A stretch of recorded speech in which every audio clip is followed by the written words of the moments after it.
चलो बेटो बच्चा लोग, आज का जो टॉपिक है वो है मॉडिफिकेशन इन लेंस। इस टॉपिक में हम लोग मेनली डिस्कस करने वाले हैं कि लेंस के साथ हम लेंस को तोड़ दें, फोड़ दें, उसको आधा ले लें या दो लेंस को मिक्स कर दें, या उसके साथ जो जो पॉसिबल केसेस हैं उन सब केसेस में लेंस का जो फोकल लेंथ है वो कैसे बदलेगा, या जो डिफरेंट जो और भी पैरामीटर्स हैं वो किस तरीके से चेंज होंगे। तो आज के लेक्चर में हमारा जो मेन फोकस है वो इसी चीज पे रहेगा कि जब लेंस को आप चेंज करोगे, छेड़ोगे, तो चीजें इफेक्टिवली कैसी बदलेंगी। ठीक है, तो स्टार्ट करते हैं हम लोग इसको। हम अब से पहले तक जो टॉपिक का नाम लिखते थे वो लिखते थे तोड़ फोड़ लेंस। ठीक है, बट बाद में थोड़ा लगा कि यार जो है थोड़ा तोड़ फोड़ ठीक नहीं लगता, तो हम लोग जो है वो स्टार्ट कर दिए मॉडिफिकेशन इन लेंस।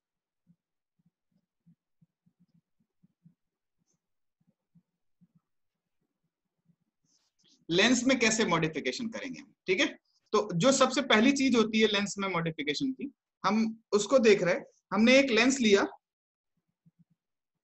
यहां पे एक आदमी खड़ा कर दिया, सफेद कपड़े पहने था, इसकी इमेज कहीं यहां पे बनी, स्क्रीन लगी थी, स्क्रीन पे इसकी इमेज दिखाई दी हमें। हमें सूझा कुछ, हमने क्या किया, लेंस पे कुछ काली काली पट्टियां लगा दी, काले काले हमने स्ट्रिप्स लगा दिए। तो बताओ क्या ये सफेद कपड़े पहने हुए भाई साहब की शर्ट पैंट पे काले काले ऐसे लाइन आ जाएंगे कि नहीं आएंगे? क्या कहते हो, क्या इफेक्ट होगा? ये काली काली जो स्ट्रिप्स लगाई हैं आपने लेंस पे, इनका क्या इफेक्ट होगा? सर कुछ इफेक्ट नहीं होगा सर, इंटेंसिटी कम हो जाएगी। वेरी गुड, इंटेंसिटी कम हो जाएगी। देखो अभी भी क्या होगा, बॉडी के किसी भी पॉइंट को ले लो आप, वहां से लाइट निकल के, लेट सपोज पहले 1,00,000 रेज आती थी एक पॉइंट से, और वो सब 1,00,000 रे मिलके इसकी इमेज बनाती थी ऐसे करके। ये 1,00,000 पड़ती थी, तो 1,00,000 में से चलो 2, 4, 500 जो है, कुछ कुछ 1,000 जो है वो रिफ्लेक्ट हो गई, इधर उधर चली गई। बाकी की 99,000 जो है, 99,000 जो है वो इस जगह पे आके मिल रही थी जब हमने इसको नहीं जोड़ा था, जब इसको काला वाला नहीं किया था। लेकिन जैसे ही आप इसको काला करोगे, अब 1,00,000 इस लेंस पे पड़ेंगी, मगर इकट्ठी कितनी हो पाएंगी? मात्र 50,000। तो अब जब कम रे से इमेज बनती है तो वो उसकी इंटेंसिटी थोड़ी सी कम हो जाती है। ठीक है, वो मतलब लेस इंटेंस होती है। तो ये चीज हो जाएगी कि ऐसा करने से इंटेंसिटी कम हो जाएगी। ठीक है, ऐसा करने से इंटेंसिटी घट जाएगी। चलो दूसरी बात है, अगर हम इस चीज को समझ गए, तो अब हमारा ये सवाल है कि अगर हमने आधा ही लेंस लिया होता, नीचे वाला हिस्सा कट कर दिया होता, तो भी इसकी इमेज बनती? तब भी बनती, वही बनती, पूरी बनती, जैसा ये इंसान है बिल्कुल वैसी ही बनती इमेज। करेक्ट है? चलो तो ये भी हो गया। अब इसके बाद अगली बात हम कर रहे कि हमने लेंस को अब थोड़ा काटना शुरू किया। हमने लेंस ऐसा लिया, इस लेंस को लेने के बाद हमने इसको ऐसे काटा,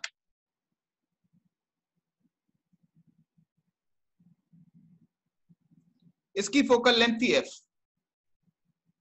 करेक्ट? जब हम इसको काट देंगे तो जो कुछ भी होगा, थोड़ा सा गैप करके रख दें ऐसे करके, इसकी भी फोकल लेंथ f होगी। अगर इस सिस्टम को हम ऐसा रख दें,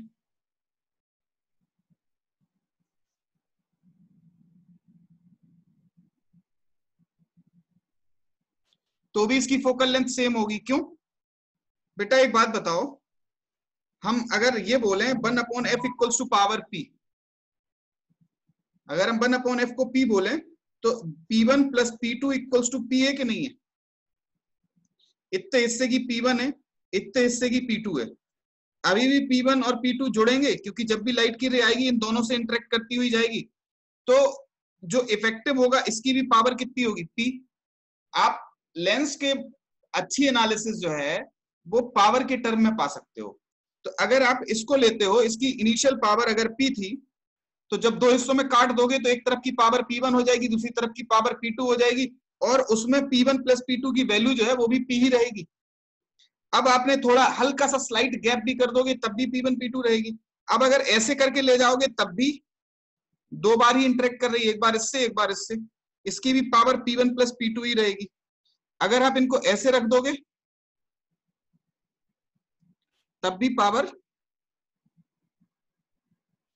P1 प्लस P2 ही रहेगी। मतलब हर एक केस में चाहे आप इन्हें तोड़ने के बाद किसी भी तरीके से लगा दो, लेंस की पावर चेंज नहीं होगी। बात समझे? ठीक है।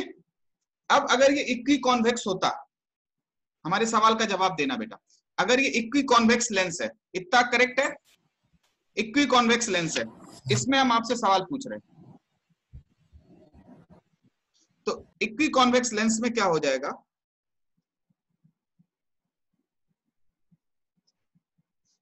सोच के जवाब देना बेटा।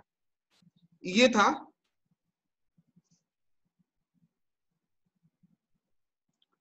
ये दो पार्ट हो जाएंगे, ये पार्ट एक, ये पार्ट हो गया।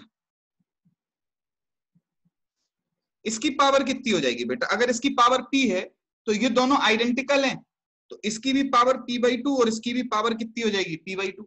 तो बहुत सारे लोग इसी पावर के टर्म से डायरेक्ट सोच लेते हैं कि अबे इसकी पावर अगर P थी तो बचे हुए की पावर कितनी हो जाएगी, P/2।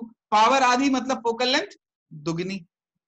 तो डायरेक्ट बोल सकते हैं कि अगर इसकी फोकल लेंथ 20 सेंटीमीटर थी, लेट सपोज, तो ये जो इंडिविजुअल दो बने हैं, इन दोनों की इंडिविजुअल फोकल लेंथ कितनी हो जाएगी, 40-40। करेक्ट है। चाहे इन्हें ऐसे करके रख दो और चाहे इन्हें ऐसे करके रख दो, दोनों ही केस में कोई फर्क नहीं पड़ता। ठीक है। अब देखो, अच्छा हम एक बात और बोले, देखो ब्लर होना और इंटेंसिटी कम होना अलग अलग बातें हैं बेटा, ठीक है ना। चलो अभी बात कर लेंगे इसकी। ठीक, अब देखो एक चीज और बता रहे हैं इसमें, अगर हम ऐसा करें, हमारे एक सवाल का जवाब देना, इसी में से हमने एक तरफ से आधा हिस्सा काटा, इस लेंस का इनफैक्ट हमने पहले बताया नहीं आपको, इस लेंस का कोई भी पार्ट आप ले लो, छोटा से छोटा पार्ट ले लोगे, उसकी भी फोकल लेंथ सेम रहेगी। इसमें आधा काटा था ना, तो बचे हुए की बोला था F होगी, कोई भी छोटा सा टुकड़ा भी ले लोगे तब भी उसकी फोकल लेंथ सेम रहेगी, बशर्ते उसकी दोनों सरफेस की रेडियस ऑफ कर्वेचर चेंज नहीं होनी चाहिए। समझ रहे हैं ना, मतलब ऐसा नहीं होना चाहिए कि रेडियस ऑफ कर्वेचर बदल जाए, इधर से ऐसे में नहीं लगना चाहिए कोई कट, ऐसे में टूट फूट जाए तो कोई फर्क नहीं पड़ता। चलो आगे बढ़े। अब देखो बेटा, अगर हम यूं कहें कि इसी से ही हमने उठाया और एक काम किया, इस तरीके का लेंस ले लिया, एक आधा हिस्सा इसका उड़ा दिया और आधा हिस्सा इसका उड़ा दिया, क्या बता सकते हो ये सिस्टम जो बना है, ये सिस्टम भी ऐसा ही होगा कि ऊपर वाले की भी फोकल लेंथ कितनी हो जाएगी 2f और नीचे वाले की भी फोकल लेंथ कितनी हो जाएगी 2f। तो ये एक सिस्टम पूरा एक लेंस की तरीके से काम करेगा जिसकी फोकल लेंथ 2f हो जाएगी। बोलो करेक्ट है। तो बहुत बार लोग इसमें मॉडिफाई कर करके जो क्वेश्चंस देते हैं वो कैसे देते हैं, अक्सर लोग कहते हैं, एक जगह किताबों में लिख देते हैं कि भैया अगर दूसरे मटेरियल्स इस्तेमाल कर रहे हो तो लेंस में जितने मटेरियल यूज हो रहे हैं उतनी इमेज बनेगी। हम ये कहते हैं ये ठीक नहीं है। ठीक क्या है, आप अपना कॉमन सेंस लगा के सोचना। ठीक ये है कि अगर हमने लेंस ऐसे लिया, मान लो, अब हम डिस्कशन कर रहे हैं इस पे नंबर ऑफ इमेजेस पे,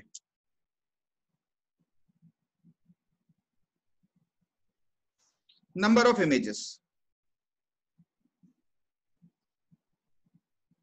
कितनी इमेजेस बनेंगी, बोलो बेटा। लाइट की रे एक बार इस लेंस से जाएगी, जाने के बाद केवल सब एक ही जगह पे मिलेंगी, इधर यहां कितनी इमेज बनेगी, केवल एक। अगर हम ये कर देते, आधा ये वाला लगा दें और आधा ये वाला लगा दें, अब कितनी इमेजेस बनेंगी, बोलो बेटा। आप जानते हो लेंस की फोकल लेंथ जो है 1/f वो कैसे डिफाइन होती है, μ-1 1/r1 -1/r2 से, इस तरीके से डिफाइन होती है। 1/f equals to μ-1 1/r1 -1/r2 से इसकी फोकल लेंथ डिफाइंड होती है। तो अगर r1 और r2 सेम है, इसके हैं, लेकिन इसका म्यू अलग है क्योंकि ये अलग मीडियम है, ये दूसरा मीडियम है, इसका म्यू अलग है, तो दोनों की फोकल लेंथ अलग अलग होगी। तो अगर एक ऑब्जेक्ट को रखोगे तो उस ऑब्जेक्ट की इमेज दो अलग अलग जगह पे बनेंगी, I1 I2। तो इसमें कितनी बनेगी नंबर ऑफ इमेजेस, 2।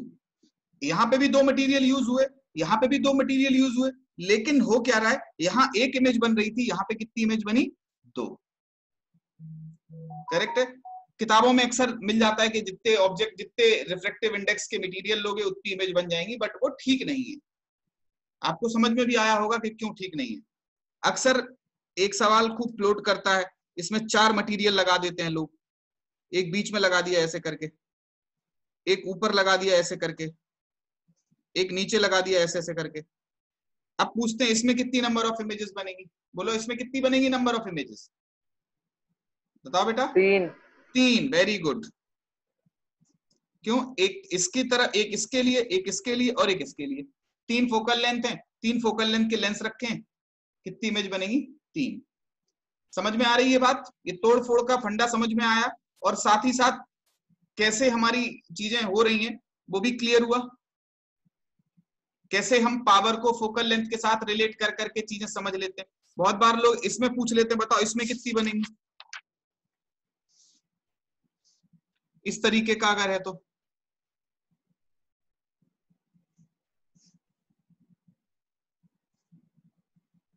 इस तरीके का है अगर कोई, इसमें हमने ये बोला, इधर की तरफ हमने ये मटेरियल ले लिया और इसमें इधर की तरफ ये ले लिया। पहला केस है अगर ये इक्वी कॉन्वेक्स है, n इक्वल्स टू कितनी बनेंगी? बोलो। इक्वी कॉन्वेक्स है, इसमें n इक्वल्स टू कितनी है? और जब ये इक्वी कॉन्वेक्स नहीं है सर तो 2 बनेंगी। देखते हैं बेटा, अगर ये इक्वी कॉन्वेक्स नहीं है तब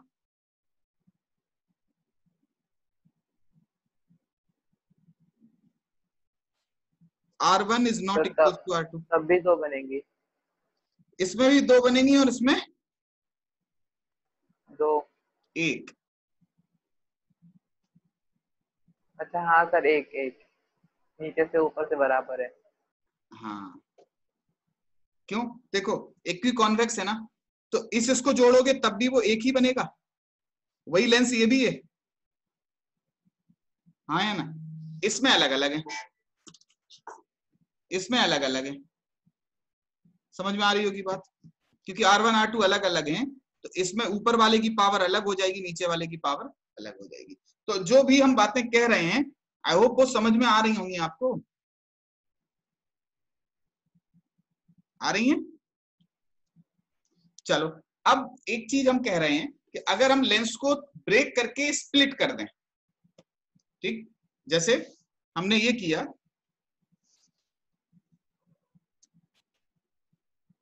चलो अगर हम ये कहें हमने कुछ ऐसा किया है, या टॉपिक ना बनाओ इसको, चलो एग्जाम्पल ही करके ले ले रहे हैं। अगर हमने लेंस को ब्रेक कर दिया, ठीक, हम इस टॉपिक को पहले यहां पे थोड़ा हल्का सा डिस्कस करें कि अगर हमने लेंस को ऐसे लिया, ये लेंस था, ये ऑब्जेक्ट लगा था, यहाँ पे इसकी इमेज बन रही थी, करेक्ट है? ये सबसे पहले ही डिस्कस होने वाला टॉपिक था। अगर हम इसका इतना पोर्शन काट के बाहर निकाल दें, ऊपर वाला और नीचे वाला जस के तस रखा रहे, जैसा ऊपर वाला पहले रखा था वैसे ही नीचे वाला पहले के पूर्ववत स्थिति में रखा है, जो प्रीवियस स्टेट थी उसी में रखा हुआ है, ये और ये। अब बताओ ओ की कितनी इमेज बनेगी? 1। Very good. ये बिल्कुल हटा देना या काला कर देना, दोनों सिमिलर बातें हैं, दोनों बातों में कोई डिफरेंस है क्या? कोई डिफरेंस नहीं है ना? बोलो। नहीं सर। ठीक है। अब देखो, अब हम अगली बात कह रहे हैं, अब नेक्स्ट आता है बात कि इसी में अगर हम ऐसा कह दें कि हमने बीच से ब्रेक कर दिया, बट ब्रेक करके क्या कर दिया, दोनों को ऐसे स्प्लिट कर दिया, थोड़ा ऊपर नीचे खिसका दिया। ऊपर नीचे खिसका दोगे तो इनके प्रिंसिपल एक्सिस जो हैं वो भी ऊपर नीचे शिफ्ट हो जाएंगे, ठीक है? तो अब हम जो सवाल पूछ रहे हैं आपसे, उसमें आपको बताना है कि एक लेंस को हम ऐसे करके खिसका लाए,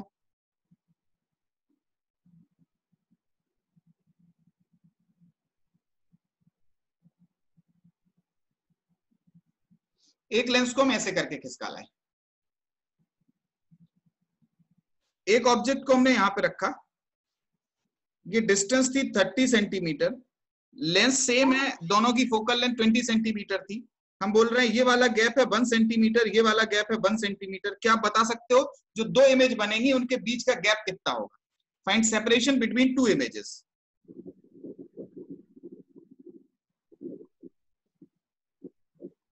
बस आप सब बता रहे थे कि अंगूठी की नीचे से लेगा।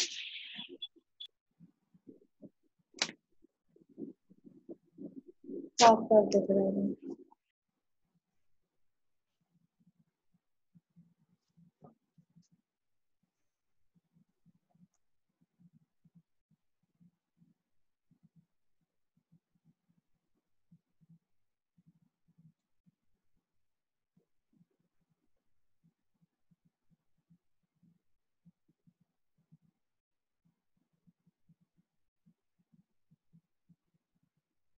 सर ये एक एक लिखा है या दो दो? क्या बेटा? तो कितना कितना सेंटीमीटर लिखा हुआ है? एक सेंटीमीटर? एक सेंटीमीटर लिखा, 1 सेंटीमीटर, 1 सेंटीमीटर।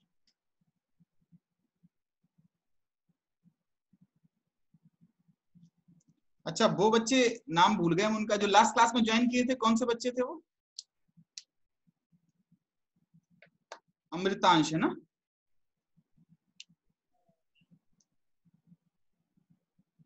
ठीक, गुड। और एक बच्ची भी थी, नाम भूल गए उसका,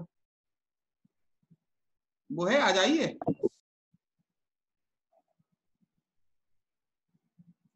इशिका, गुड। पेपर दिया था बेटा आप लोगों ने?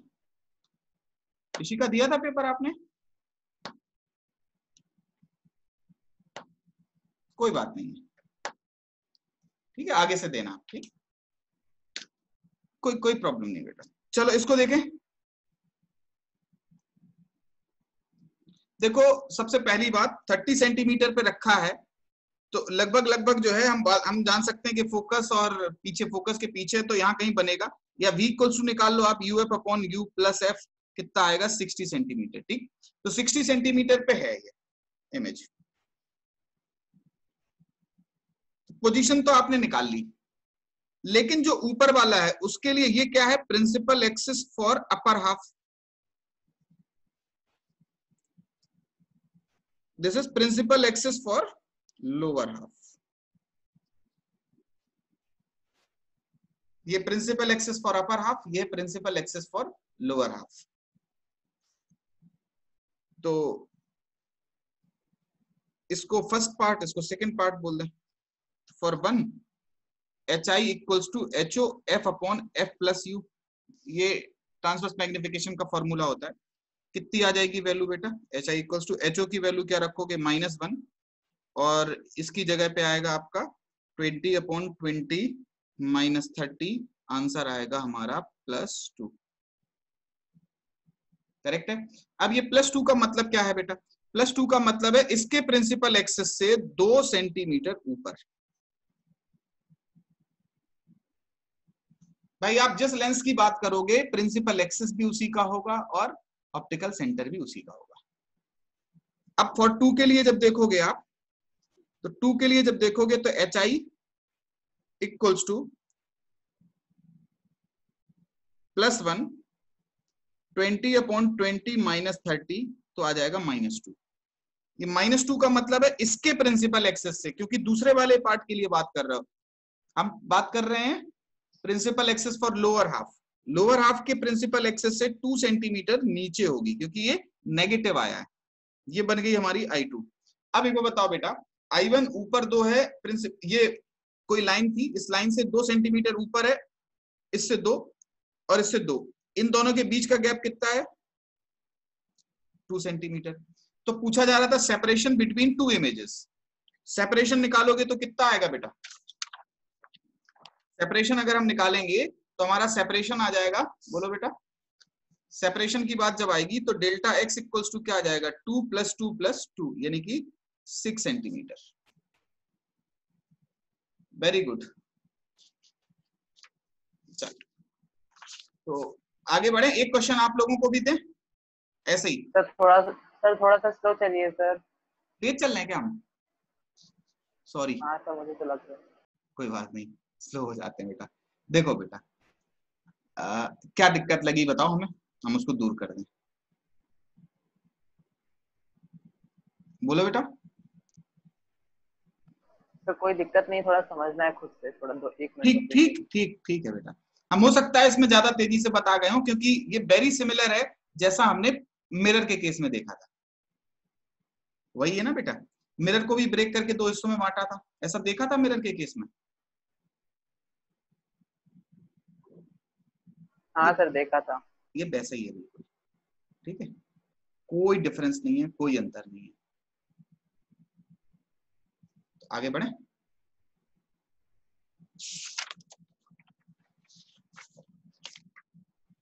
नेक्स्ट देखो, अब ये क्वेश्चन जब आप एक बार खुद से कर लोगे बेटा, आप सब लोग, तभी समझ में आ जाएगा कि बहुत इजी है, कुछ नहीं है इसमें।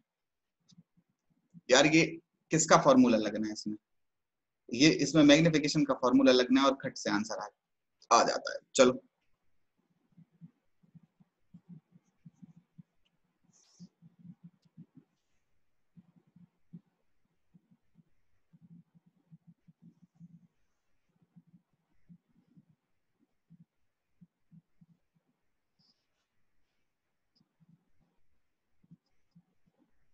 इजी दे दे रहे, चलो सेम टाइप का क्वेश्चन एक दे दे रहे।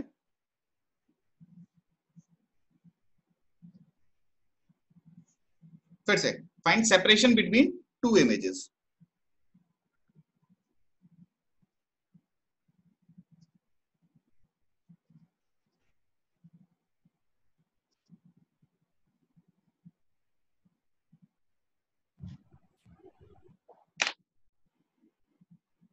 दो इमेजेस के बीच का सेपरेशन बताओ। वीडियो स्पॉटलाइट पर लगा दे, अरे बेटा भूल गए क्या हम। चलो अब ठीक है।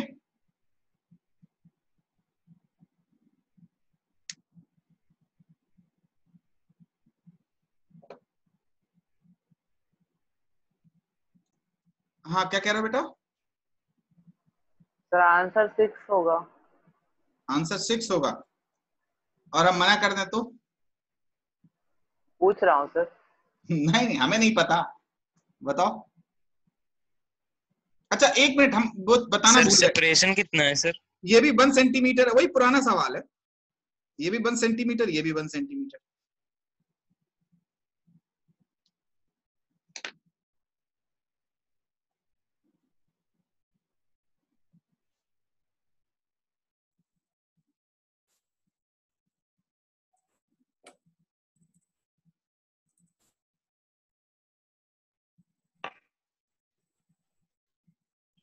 Sir 2 centimetre. एक मिनट, किसका आया बेटा ये? हर्षित, हर्षित का है ना? सर अनुराग। अनुराग, चलो देखते हैं।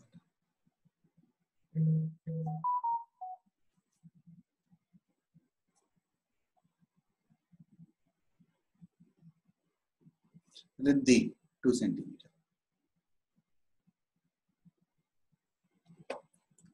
आदर्श 2 सेंटीमीटर सर। तुम्हारे आंसर नहीं आ रहे बेटा।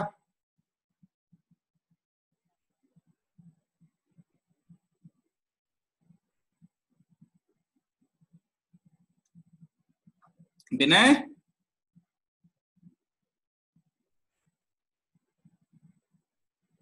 विनय फोन रख के भाग गया क्या ये? कितना आ रहा है बेटा?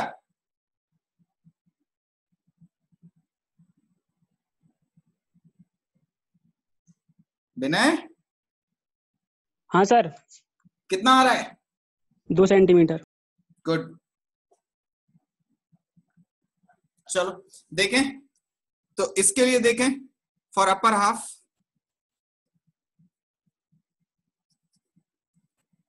HI equals to HO F upon F plus U।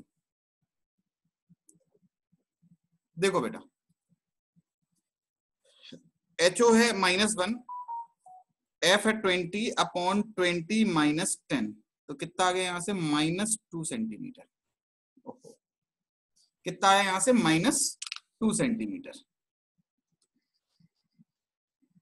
अब एक बात दिमाग में जम रही, हल्का सा एक ऐसी रफ कैलकुलेशन करने के लिए आप निकाल लो कि v कितना है। वैसे v equals to UF upon U plus F कितना आ रहा है? -10 20 डिवाइडेड बाई -10 + 20 कितना है? इससे कट गया, बोलो। u की वैल्यू -10 इंटू f20 -10 + 20 कितना आ रहा है बेटा? ये हमारे हिसाब से आ रहा है ये कट गया -20 सेंटीमीटर। मतलब जो इमेज बननी है वो कैसी है? वर्चुअल है, यहाँ पे कहीं बनेगी। अब इसका HI कितना आया? -2 सेंटीमीटर, मतलब इसके पोल से 2 सेंटीमीटर नीचे, ये बन गई I1। वैसे तो सिमेट्री से बोल सकते हो कि ये 1 सेंटीमीटर है तो इसकी इमेज यहां बन जाएगी, लेकिन हम अलग से देख लेंगे। For upper half, for lower half, HI equals to HO F upon F plus U कितना आएगा? +1 20 upon 20 -10 answer will be 2 centimetre. तो इसका इसके प्रिंसिपल एक्सिस से 2 सेंटीमीटर ऊपर बनेगा I2। बताओ बेटा। अब ये यहाँ इन दोनों के बीच का गैप निकालना है तो कैसे निकलेगा बेटा? कितना था? 1 यहाँ तो 2, तो डेल्टा x की वैल्यू कितनी है? 2 सेंटीमीटर। बोलो बेटा, करेक्ट है? बताओ, ठीक है? आगे बढ़े? क्यों बढ़ा जाए आगे? ठीक, ये सबका सही था। अच्छा, 6 सेंटीमीटर कितने लोगों का आ रहा था? वो लोग बताओ ना जिनका 6 आया, ना जिनका 2 आया। ना 6 सेंटीमीटर आंसर है जिन लोगों का, ना 2 सेंटीमीटर है। ऐसे भी कोई लोग हैं? हर्षित, क्या हो गया बेटा? कहां फंस रहे थे?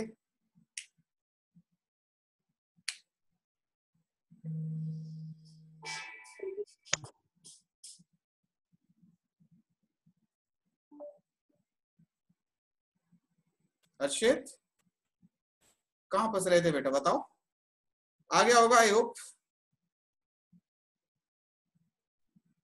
देखो आगे बढ़ते हैं। अब हम एक क्वेश्चन दे रहे हैं, हम इनको ब्रेक तो करेंगे मगर स्प्लिट न करने के बजाय ऐसे स्प्लिट करा देंगे, ऐसे ऐसे ब्रेक करने के बाद ऐसे खिसका देंगे इसको। ये समझ में आया हो तभी हम उस पर पहुंचे।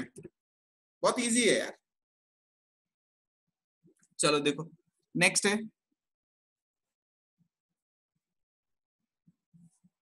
क्वेश्चंस करा रहा है ऐसे यार, तुम लोगों का थोड़ा हौसला बढ़े। ये है एक, ये है, इसकी फोकल लेंथ है 20 सेंटीमीटर, इसकी भी फोकल लेंथ है 20 सेंटीमीटर। इन दोनों के बीच का जो सेपरेशन है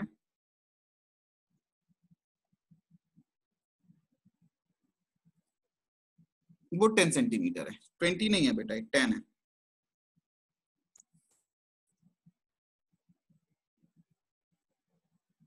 थर्टी सेंटीमीटर आगे एक ऑब्जेक्ट रखा है। अरे इसी को ब्रेक कर दिया था ना, ब्रेक करने के बाद दोनों को आपने हिस्सों को 10 centimetre खिसकाया।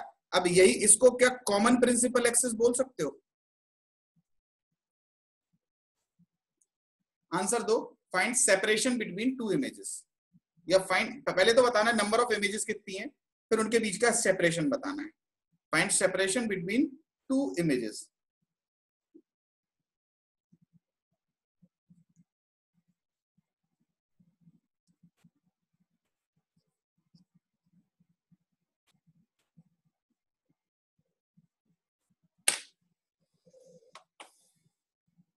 Sir 10 centimetre, sir 10 centimetre.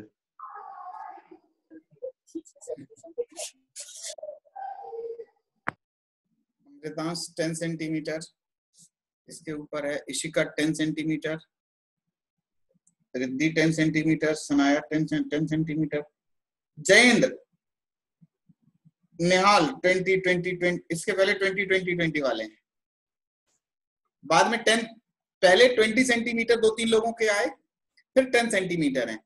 हमको पता नहीं क्यों लग रहा है कि यार इसका आंसर थोड़ा सा सोचो क्या होगा।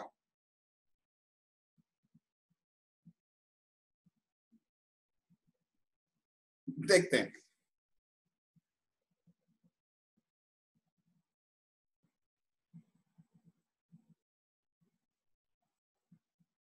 20 सेंटीमीटर वाले अभी कायम है अपने पे। सोचो जरा आप क्या गलती कर रहे हो। फॉर अपर हाफ क्या लिखोगे?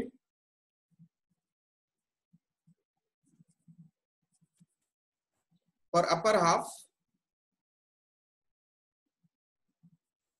v equals to uf upon u plus f and answer will be 60 centimetre. लेकिन वो 60 सेंटीमीटर इसके पोल्स, इसके ऑप्टिकल सेंटर से 60 सेंटीमीटर आगे, इससे कितना हो जाएगा?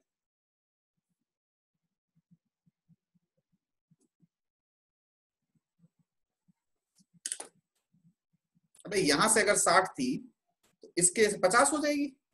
अबे दोनों डिस्टेंस एक ही जगह से देखोगे ना, तो ये यहां से 50 हो गई। दूसरा देखें फॉर लोअर हाफ,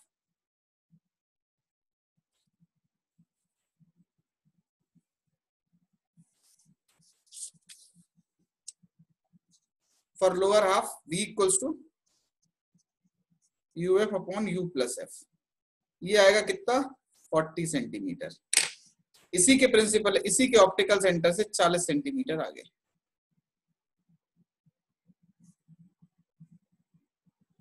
अबे यहां से ये था 50, यहीं से ये था 40, दोनों के बीच का सेपरेशन डेल्टा एक्स कितना हो जाएगा? 50 माइनस 40 इक्वल्स टू 10 सेंटीमीटर।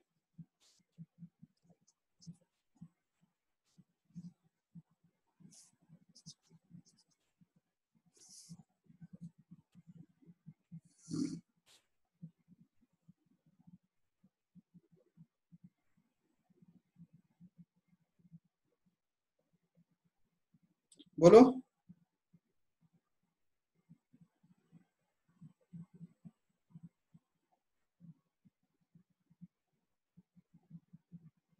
आ गया समझ में? जिनका 20 आ रहा था और दे एक आध क्वेश्चन। चलो एक क्वेश्चन और कर लो।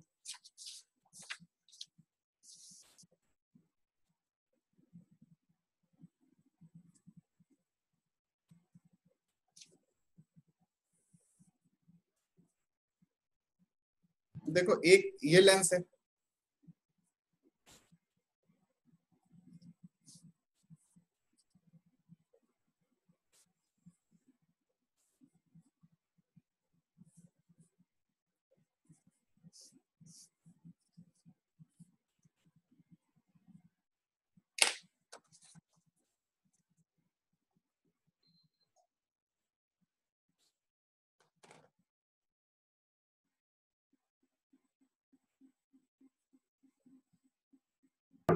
सवाल पूछा गया था दोनों इमेज के बीच का सेपरेशन कितना होगा?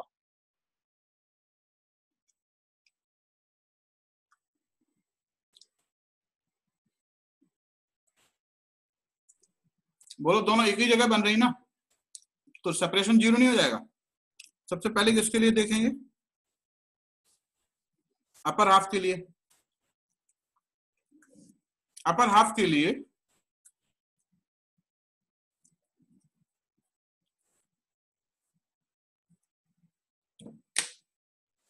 बट 60 सेंटीमीटर इसके पोल से, यहां से 60 चलना, 30 चल चुके।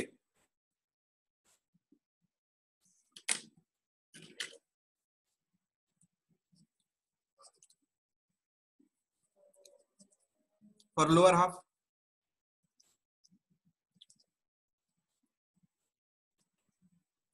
यूएफ अपॉन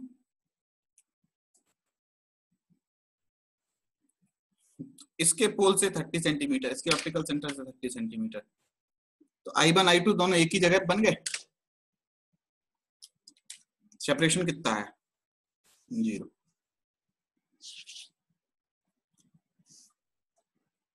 निहाल क्या कह रहा है? कुछ बोल रहा है?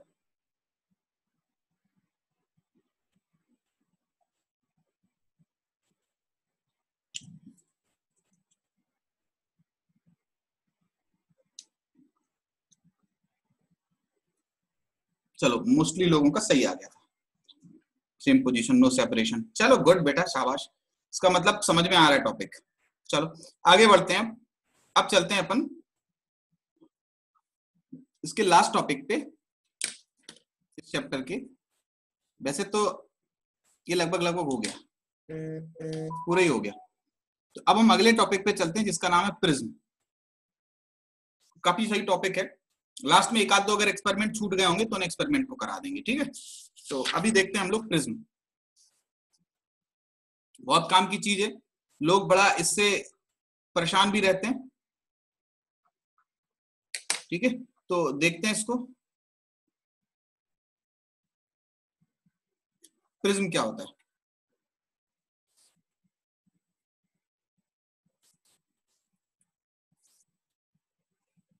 प्रिज्म में दो नॉन पैरेलल प्लेन सरफेसेस का अगर कोई बन रहा है इस तरीके का कोई एक सेटअप, ऑप्टिकल एक कोई मतलब कुछ भी है, ऑप्टिकल एक कोई इंस्ट्रूमेंट ना कहें इसको यार, इसको क्या कह सकते हो, डिवाइस भी नहीं कह सकते इसको क्या कह सकते, स्ट्रक्चर कह लो, ठीक है। कोई अगर ऑप्टिकल स्ट्रक्चर ऐसा है जिसमें दो non parallel plane surfaces involve हो रही हो, तो आप बोल देते हो कि वो प्रिज्म है। इस प्रिज्म में जो सबसे ऊपर वाला एंगल होता है उसको बोलते हैं ए को कहा जाता है एंगल ऑफ प्रिज्म। प्रिज्म का मतलब है कि एक ऐसा ऑप्टिकल सिस्टम जिसकी दो रिफ्रैक्टिंग सरफेस, दो कंसेक्यूटिव रिफ्रैक्टिंग सरफेस प्लेन और नॉन पैरेलल हो, ठीक है, तो वो एक प्रिज्म बनाता है। अब ए को बोलते हैं angle of prism.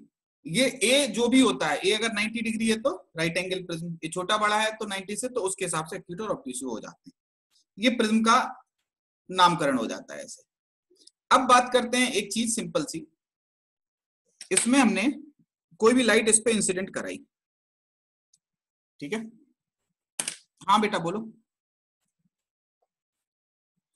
Equilateral prism तब होता है बेटा जब ये ए की वैल्यू 60 डिग्री हो, ठीक है, तो उसको इक्विलैटरल प्रिज्म कह देते हैं।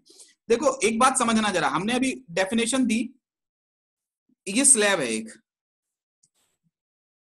इस स्लैब में अगर दो रिफ्रैक्टिंग सरफेस ये हो गई, दो रिफ्लेक्टिंग सरफेस हैं, दोनों प्लेन है, वेरी गुड, लेकिन दोनों पैरेलल नहीं है, तो इसे प्रिज्म नहीं बोला जाएगा। अगर इसी प्रिज्म में एक ऐसे रे आती, ऐसे यहां जाती और फिर यहां से निकल जाती, तो दो रिफ्रैक्टिंग सरफेस हैं, दोनों प्लेन है और दोनों पैरेलल भी नहीं है, तो इस सिस्टम को इतने को बोल दोगे प्रिज्म। इसका ये वाला जो ऊपर वाला एंगल होगा इसको बोला जाएगा एंगल ऑफ प्रिज्म। अगर ए की वैल्यू 90 डिग्री है तो इसको बोलोगे राइट एंगल प्रिज्म। ए की वैल्यू 60 डिग्री है तो नीचे की सरफेस से फर्क नहीं पड़ता, इक्विलैटरल प्रिज्म उसको कह सकते हो, ठीक है। इक्विलैटरल प्रिज्म तभी होगा जब ये तीनों रहे 60-60, लेकिन ठीक है उस पर ना जाओ, ए की वैल्यू 60 डिग्री होनी चाहिए बस। अब बात करते हैं, अरे जरूरी है ही नहीं बेटा, टूटा फूटा हो आइसोसेलेस की बात, ये सब नहीं होते हैं। किसी ने ये तो सरफेस ले ली, चलो किसी ने ऐसे ऐसे करके ले लिया, अब इसमें कहेगा क्या इसको प्रिज्म नहीं बोलोगे क्या? ये प्रिज्म नहीं है क्या? ये भी प्रिज्म है बेटा। इसमें जो दो रिफ्रैक्टिंग सरफेस हैं ऐसे आके ऐसे चली गई ना, तो ये दो रिफ्रैक्टिंग सरफेस हैं, दोनों प्लेन है और दोनों नॉन पैरेलल है, दोनों प्लेन है दोनों नॉन पैरेलल है, तो ये क्या है? ये प्रिज्म है। अब इसका एंगल देखने के लिए आप इसको आगे बढ़ाओगे, ये निकलेगा, उसको बोलोगे एंगल ऑफ प्रिज्म। अब आगे बात समझ में पूरी? ठीक है, चलो आगे बढ़े। नेक्स्ट देखते हैं, नेक्स्ट चीज है, देखो बेटा अगला है प्रिज्म के बारे में थोड़ा और डिटेल में समझना।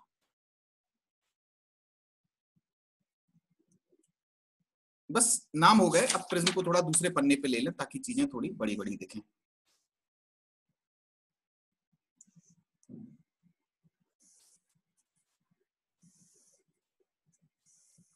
ये है ए, एंगल ऑफ प्रिज्म। यहां से कोई लाइट पड़ रही थी, ऐसे आई लाइट, आप जानते हो ये है रेयरर, ये है डेंसर, रेयरर से डेंसर में जाएगी तो टुवर्ड्स दी नॉर्मल बेंड करेगी, फिर इससे नॉर्मल खींचोगे और फिर से डेंसर से रेयरर में जाएगी तो away from the normal bend कर देगी। कन्वेंशनली इसको कहा जाता है आई मतलब एंगल ऑफ इंसिडेंस, इसको ई बोला जाता है एंगल ऑफ इमरजेंस। अपनी आदत है इसको I1 लिखने की, इसको I2 लिखने की। ये अंदर के एंगल हैं R1 और R2। I1 को बहुत सारे लोग ये कहते हैं एंगल ऑफ इंसिडेंस, और सिंपल I से भी दिखा देते हैं। I2 हो जाता है एंगल ऑफ इमरजेंस।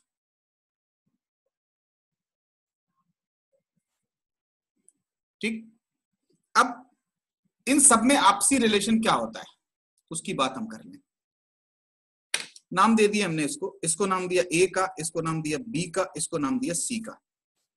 अगर हम यूं बोले इन ट्रायंगल एबीसी ट्रायंगल में देखो बेटा,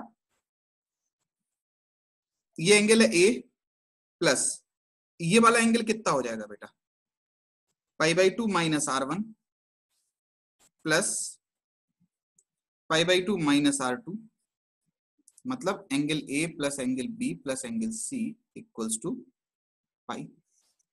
इसको भी पाई से इक्वेट करा दिया, पाई पाई कट जाएगा और आएगा R1 plus R2 equals to ए। बहुत काम का रिलेशन है, बहुत जरूरी रिलेशन है इस प्रिज्म से रिलेटेड। करेक्ट। अब देखो अगली बात, R1 प्लस R2 की वैल्यू कितनी आ रही है, ए। अब अगली चीज की बात करते हैं हम इसमें। नेक्स्ट है, देखो डेविएशन प्रिज्म में, प्रिज्म करता क्या है, लाइट ऐसी जा रही थी और इसने घुमा के इधर की तरफ पहुंचा दी। तो इस केस में हमें डेविएशन निकालना है। डेविएशन कैसे निकलता है, डेविएशन होता है इनिशियल और फाइनल रे के बीच का एंगल।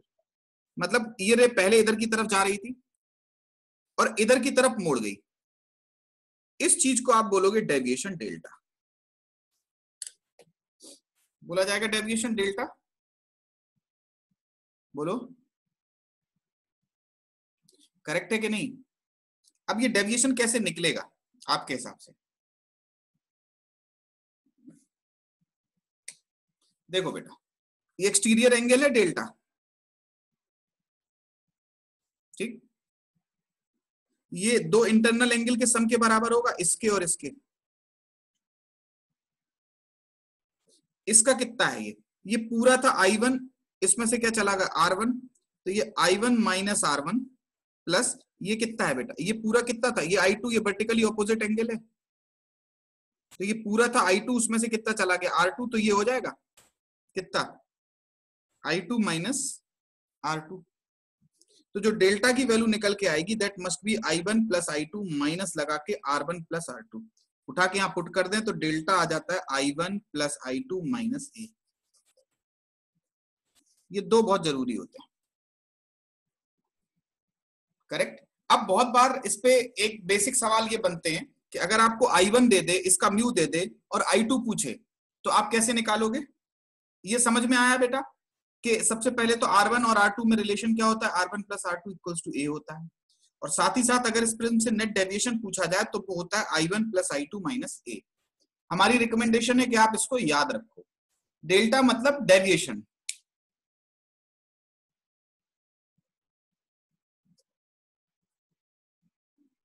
डेल्टा का मतलब होता है डेविएशन। करेक्ट। चलो अब देखते हैं इसमें अगली बात। देखो बेटा एक क्वेश्चन देखो, इसको लिख लिया सबने, रुक गए सर। रुके सर 1 मिनट रुक जाइए सर। सर I2 का मतलब एंगल ऑफ आपने क्या लिखा है, इमरजेंस बेटा।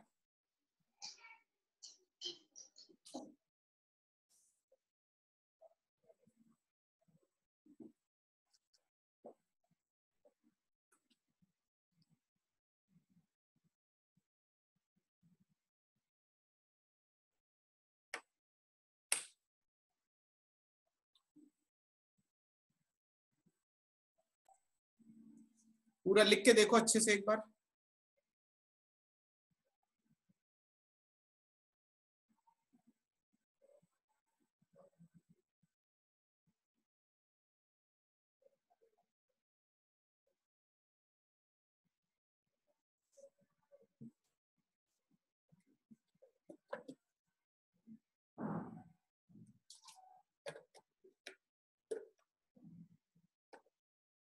सर एक बार डेल्टा फिर से बताएंगे? डेल्टा बेटा, डेल्टा हाँ, मतलब होता है डेविएशन। डेविएशन। डेविएशन। हाँ सर, डेविएशन वो कैसे आया फिर से जैसे बताइए थोड़ा सा। देखो बच्चा, ये डेल्टा है।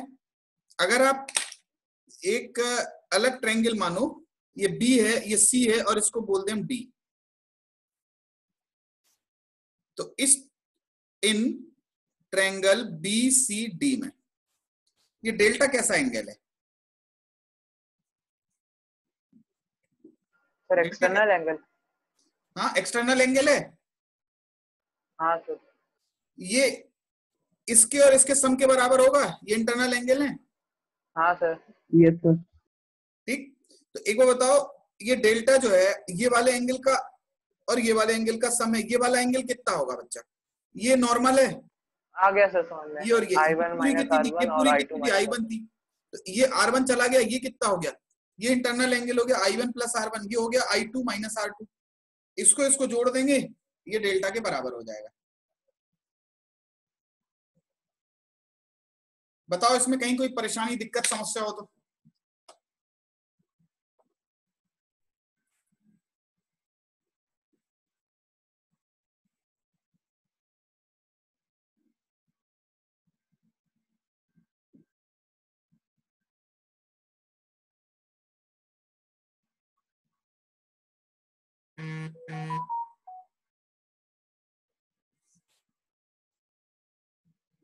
ठीक है, सबने लिख लिया होगा बेटा, अब आगे बढ़ने दो, काफी देर हो गई।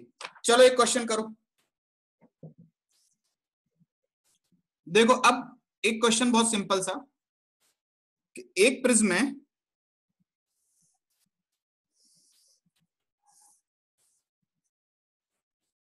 ये 60 डिग्री है, ये जिसका रिफ्रैक्टिव इंडेक्स √2 है, यहां से 45 डिग्री के एंगल पे जा रही थी रे। आपको सबसे पहले बताना है फाइंड आर, फाइंड ये मतलब I2 एंड डेविएशन डेल्टा। कितने एंगल पे निकलेगी ये लाइट की रे? आपको एंगल ऑफ इमरजेंस बताना है और कितना डेविएशन आया, ये दोनों ही सवाल करने हैं।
फोर्टी 45 डिग्री और डेविएशन 30 डिग्री। देखते हैं। देखो बेटा सुनो, सबसे पहला सवाल हमारी तरफ से हम करा दे रहे हैं अपने हिसाब से। एक बात बताओ, सबसे पहले क्या पहली वाली सरफेस पे, इसको अगर हम R1 बोले, तो सबसे पहली सरफेस पे क्या करोगे? ये फर्स्ट सरफेस है,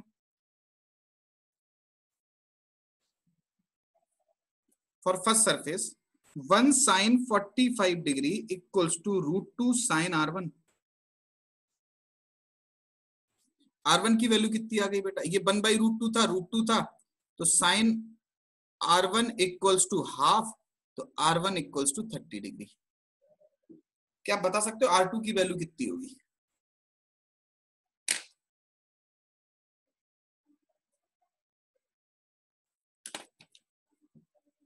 आप जानते हो R1 plus R2 equals to A। R1 है 30 डिग्री प्लस है R2 इक्वल्स टू 60 डिग्री, तो R2 कितना हो गया बेटा? 30 डिग्री। R2 कितना आया? 30 डिग्री। आया कि नहीं आया? R2 की value 30 degree I.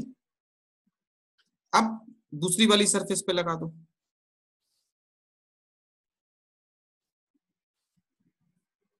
Second surface पे लगाओ, √2 sin 30 डिग्री इक्वल्स टू, जब ये बाहर निकलेगा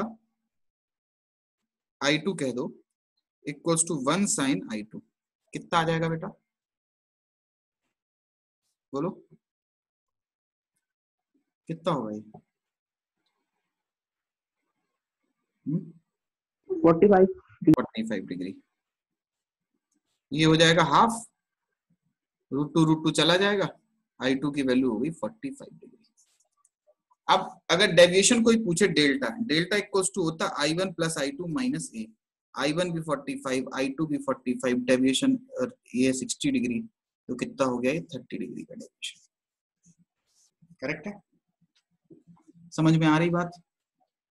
ठीक है, चलो अब देखते हैं, एक क्वेश्चन बिल्कुल इसी जैसा ले लें या आगे बढ़ सकते हैं। हम ये सोच रहे हैं बेटा कि यहां से यहां जाने में तो कोई खतरा नहीं है, लेकिन यहां से यहां निकलते वक्त ये लाइट की रे डेंसर से रेयरर में जा रही है। ये वाली लाइट की रे डेंसर से रेयरर में जा रही है।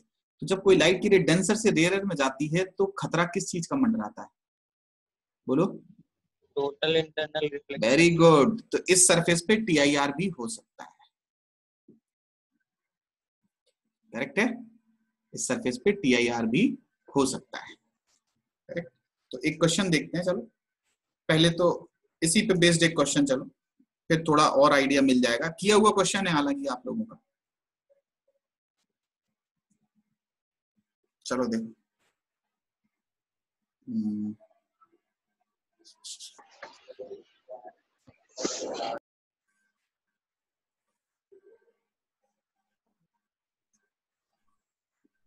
लाइट सीधी आ रही थी ऐसे करके,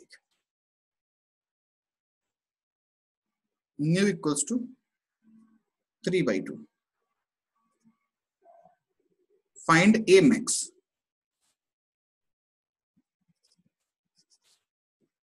for which light can come out from the prism।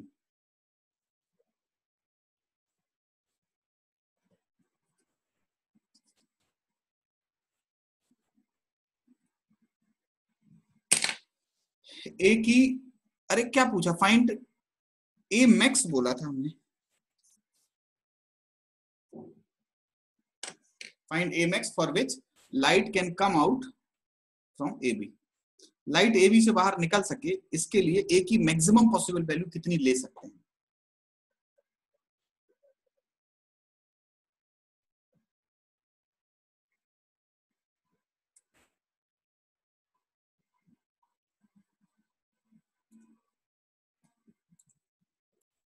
आगे बेटा sin इनवर्स 2/3। देखते हैं। देखो बेटा थोड़ा सा समझो, यहां से लाइट तो सीधी जाएगी,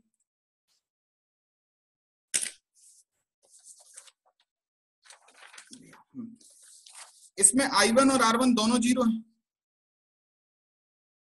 बोलो I1 कितना है हमारा 0, R1 भी कितना हो जाएगा 0। अबे सीधी जाएगी रे, तो R2 कितना हो जाएगा A। अब एक बार बताओ, आप अगर A को बढ़ाओगे बेटा, ये R2 है कि नहीं है, तो R2 बढ़ेगा। अब बढ़ते बढ़ते बढ़ते बढ़ते कितना हो सकता है भैया, लाइट की रे जब डेंसर से रेयरर में जाती है तो कब तक जाती है, जब तक वो क्रिटिकल एंगल से छोटी है। अगर क्रिटिकल एंगल से 1.00001% 001 डिग्री भी बड़ी हो गई ना, तो ये लाइट की रे वापस लौटने की, इधर जाने की बजाय वापस लौट आती है। इसी फेनोमेना को बोलते हैं टोटल इंटरनल रिफ्लेक्शन। तो लाइट बाहर नहीं निकल रही, मतलब लाइट अंदर नहीं जाना चाह रही, लाइट बाहर ही निकले, ये कंडीशन है। तो भैया लाइट मैक्सिमम बाहर कब निकल सकती है, जब पूरी ताकत लगा के एकदम ऐसे आ जाए, इसको बोलते हैं ग्रेजिंग इमरजेंस। लाइट एकदम ग्रेज करती हुई बाहर निकले, तो ये R2 क्या हो जाएगा, चाहे तो इसको क्रिटिकल एंगल डायरेक्टली बोल दो, और अगर थोड़ा झिझक लग रही है तो भैया थोड़ी इसको ऐसे देख लो, 3/2 sin R2, R2 ही A है, इक्वल्स टू 1 sin 90 डिग्री। कितना आ जाएगा, A equals to sin inverse 2/3। कितनी आ जाएगी वैल्यू, साइन इनवर्स 2/3। करेक्ट है, चलो वेरी गुड। अब एक क्वेश्चन हम दे रहे हैं, जेई में आया था 2 साल पहले, उन्होंने सिंपल सीधा सीधा पूछ लिया बेटा कि वो एंगल निकालो, angle of incidence for grazing emergence. उन्हें सीधा सीधा पूछ लिया angle of incidence for grazing emergence.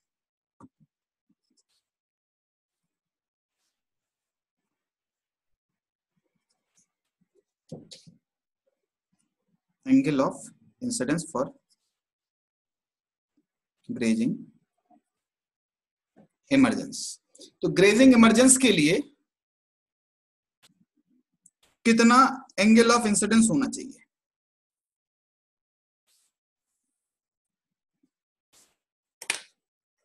ये तो क्वेश्चन यही था बेटा। मतलब सिचुएशन ऐसी है कि यहां से लाइट कैसी निकल रही है, ऐसे ग्रेज करती हुई निकल रही, मार्कर से दिख नहीं रहा होगा बेटा, ऐसे निकल रही। यहां पे एंगल कितना हो जाएगा बेटा, आईसी, यही हमारा R2 है, ये R1 है, ये I1 है, आईसी है क्रिटिकल एंगल।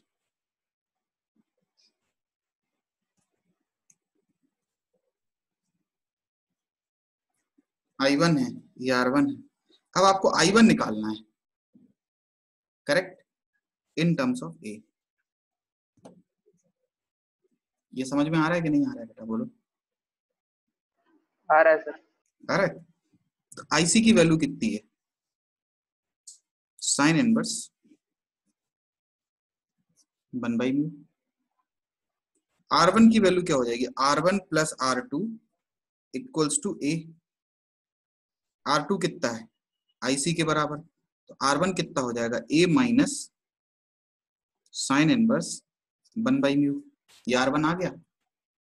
अब पहली वाली सरफेस पे लगा दो, for first surface Snell's law लगाओगे तो क्या आ जाएगा, 1 sine I1 equals to mu sine R1। Solve करने पे बड़ी अच्छी चीज आ जाएगी, क्या आ जाएगा,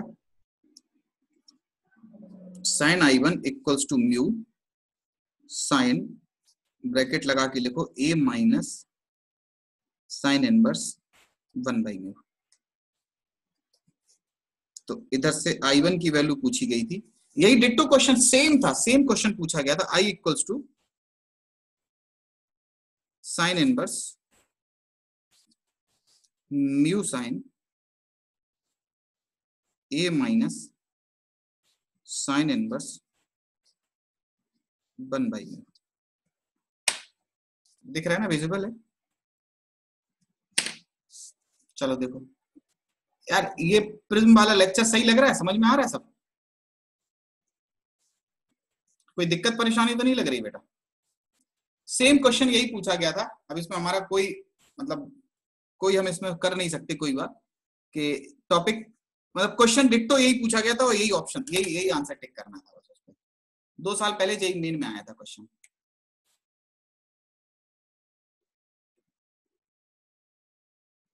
सर पिछला वाला क्वेश्चन एक बार दिखा दीजिए, ये वाला क्वेश्चन, ये लो देख लो इसका स्क्रीनशॉट लो तुम फटाफट। ये इस क्वेश्चन की बात कर रहे थे क्या? इसको कहाँ सॉल्व किया था हमने, पता भी नहीं, पता नहीं कहाँ गया, छोड़ो, कहाँ सॉल्व किया था। ये क्वेश्चन लिखना है, लिखो फटाफट, थोड़ा छोटा कर दें इसको, स्क्रीन को लो।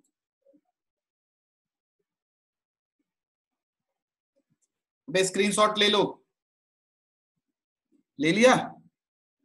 हमारे हिसाब से तो आप इसको पूरा निकाल के देखो, एक बार इसको पूरा करके देखो। चलो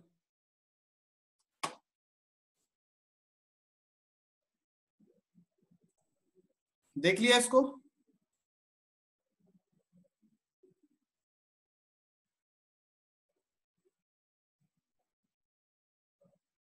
यस सर।